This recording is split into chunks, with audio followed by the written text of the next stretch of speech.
मेरे दोस्तों, इंसान को कुल अकल भी मिल जाए तो फिर भी अल्लाह की हिकमत का वो इहाता नहीं कर सकता। रब्बे करीम को ज़्यादा पता है कि हमारे लिए कौन सी चीज़ बेहतर है और कौन सी चीज़ हमारे लिए नुकसान का बाइस है। अल्लाह तबारक व तआला की हिकमत ये चाहती है कि मेरे बंदे परेशान ना हो। रब ये चाहता है कि मेरे बंदे किसी जगह पे भी दिक्कत और परेशानी का शिकार ना हो।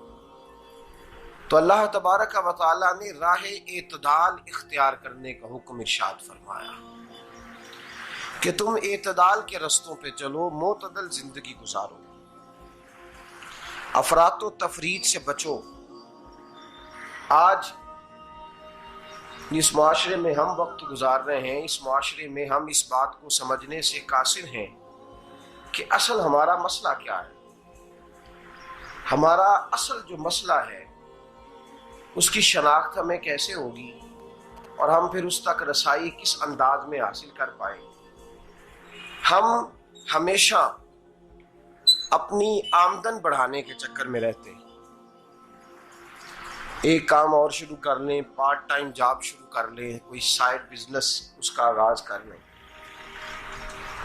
हमारी जो दौड़ लगी हुई है वो लगी है काम बढ़ाने में, आमदन बढ़ाने में। हालांकि इस्लाम हमें ये कहता है कि तू आमदन बढ़ाने के चक्कर में ना पड़। असल बात यह है कि तू अपने खर्चे कंट्रोल कर। तंग इंसान वो नहीं होता जिसकी आमदन थोड़ी होती है।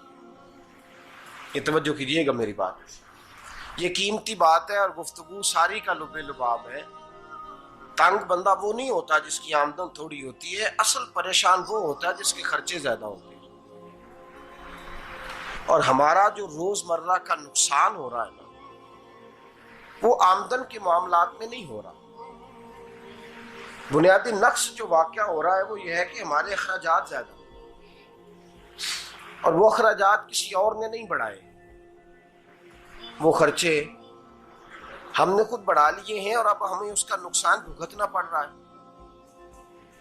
और अगर आप सही मानों में टटोलें तो जो बहुत अमीर लोग हैं वो तो उन खर्चों से बच गए। मैंने बहुत सारे ऐसे खत्मात में शिरकत की है। मैं बहुत सारी ऐसी जगहों पे गया हूं कि जहां लोगों ने बड़ा मुख्तसर सा खत्म दिलाया है तो हो गया है खत्म। खत्म के मामले में कब किसी ने पाबंदी लगाई है कि उसमें 200 आदमी शरीक होगा तो तब ये साले सवाब सही हो सकेगा? कौन कहता है? या शादी के मौके पर अगर सारे बहन भाइयों को न बुलाया गया तो मेरी शादी पाया तकमील तक नहीं पहुंचेगी, इसमें बरकत नहीं होगी। ये किसने फतवा दिया है? मोतदल जिंदगी का इस्लाम हुक्म देता है। मैं पढ़ रहा था कि एक बहुत बड़ा सदर है, गालबन सूडान के सदर की बात हो रही थी, तो अपने बेटे की बारात लेके गया तो 4 लोग गए हैं बारात, और 15 लोगों का उसने एहतमाम किया अपने घर में खाना खाने का। तो क्या शादी हो गई कि रुक गई? तो भाई राग अलापना इस बात का कि बड़ी परेशानी है, कोई साइड बिजनेस शुरू किया जाए फलान जगह फलान जगह फलान जगह। तो असल मामला ये है कि पहले एक बंदा कमाता है तो फिर भी घर ही चलता है, फिर बड़ा बेटा साथ शामिल होता है तो फिर भी घर ही चलता है, फिर मंझला बेटा शामिल होता है तो फिर भी घर ही चलता है।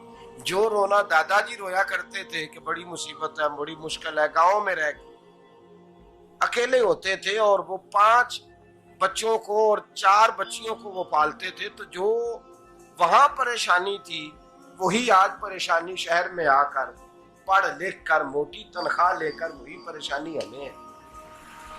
तो मैं जिस नतीजे पे पहुंचा हूं इसको पढ़ के, कुरान मजीद की चंद आयात को देखकर और इस मफहूम की जो हदीसें कुतुब हदीस में पाई जाती हैं और हमारे बुजुर्गों ने हमें जो मिजाज इस हवाले से दिया है, मैं इस नतीजे पे पहुंचा हूं कि मसला आमदन का नहीं, मसला खर्चे का है।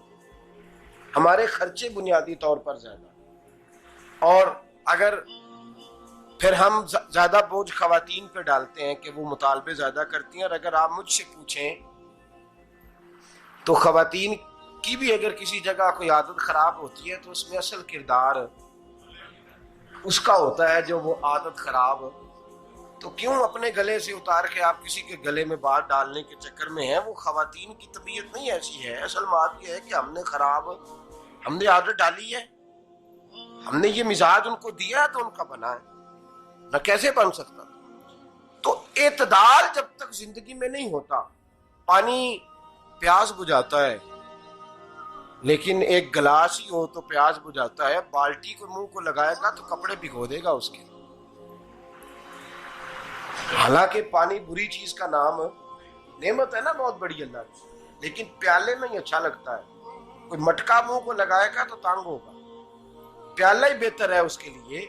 तो मेरे दोस्त, मटके से भी बाज़-औक़ात काम चल जाता है, लेकिन अगर कोई कहे नहीं मुझे दरिया ही चाहिए तो उसका तो घर बह जाएगा, सारा घर बह जाएगा उसका। हमें दरिया काबू करने का मूड बनाया हुआ है तो इससे घर बहा करते हैं, इससे घर बना नहीं करते। घर प्याले से पानी पीने से बनता है। अगर तू दरिया पे कब्जा करने का मूड बनाएगा तो घर बनेगा नहीं, घर बह जाएगा। आग ना हो तो खाना पक नहीं सकता, लेकिन हल्की आंच से खाना पकता है। और अगर आंच तेज कर दी जाए तो जी, करीने क्यास बात कर रहा हूं मैं, अकल से मावरा नहीं कर रहा। करीने क्यास समझाने के लिए मिसालें दे रहा हूं। हल्की आंच पे खाना पक जाता है और आग तेज हो तो खाना जल जाता है। तो खाना उतनी देर ही खाने के काबिल रहता है जब तक वो हल्की आंच पे पकता है। तू जितनी मर्जी तू कहता है नहीं मेरा गुजारे नहीं, आग तेज होनी चाहिए, तो मियां जल जाएगा, जल जाएगा। हवा न मिले तो सांस नहीं आती, ठीक है? ऑक्सीजन ना हो तो सांस है, हवा ना चले तो गुजारा नहीं होता। लेकिन अगर तेज जले ना, अगर तेज जले तो तेज चले तो आंधी और तूफान बन जाए तो छतें गिरा देती है, जाने ले लेती है। हम हैं तूफान के चक्कर में, हम हैं दरिया के चक्कर में, हम हैं बड़े नाव के चक्कर में। तो मियां हल्की आंच ही अच्छी है, याद रख। और एक गिलास पानी का एतदाल से मिलता रहे तो वही मिलता रहे, जरूरत के वक्त वही बेहतर है। तू पूरे दरिया पे कब्जा करने का प्रोग्राम ना बना, तंग हो जाएगा। और मेरे अजीज याद रख, हवा सांस लेने के मुताबिक मिले तो वो ये अच्छी है, जो सांस बंद करने पे आ जाए वो हवा अच्छी।